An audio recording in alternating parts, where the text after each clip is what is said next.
and forth, okay? And then I do have a question for Professor Lemons, okay? Yeah. But, and that is this, in regard to the, because you said to ask all the questions and get them out, so, okay. So the question for you is this. Yeah, no, so I understood. I'm listening this time. Okay.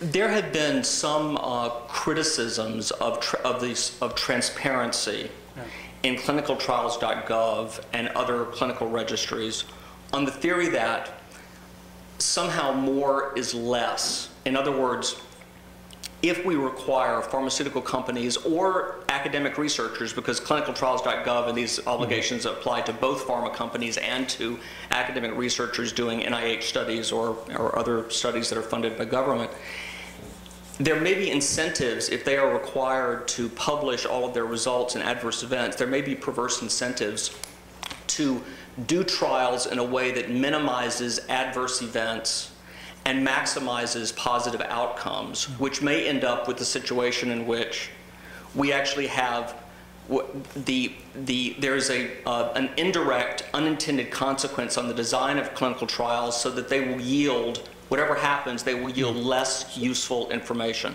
So my question is, have you ever heard people say that, and what's your reaction to it? Yeah, no, for sure. So, I mean, it has a lot to do, again, you can promote transparency by simply having trial registration, which is actually what the WHO has focusing on, and I think that's actually a very incomplete measure. Trial registration doesn't mean very much if you don't have access to more information.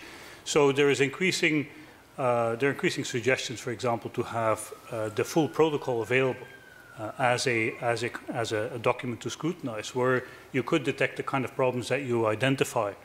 In the long run, personally, I actually think that some of the more radical reforms are probably the way to go, which is you kind of separate those who are conducting clinical trials from those who have the interest in the outcome of the clinical trials, which is you kind of create a buffer through some kind of government agency that actually mandates separate clinical trials units to conduct the research for the pharmaceutical companies. That has been proposed in the literature, but it won't happen tomorrow. I think in the meantime, transparency is certainly needed, but should go further than indeed just kind of trial registration and some reporting of results. It has to actually be providing access to the full data protocols.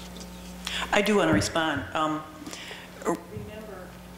Oops. Am I on? Yep. All right. Remember that the norm is about non-consensual trials, not bad trials.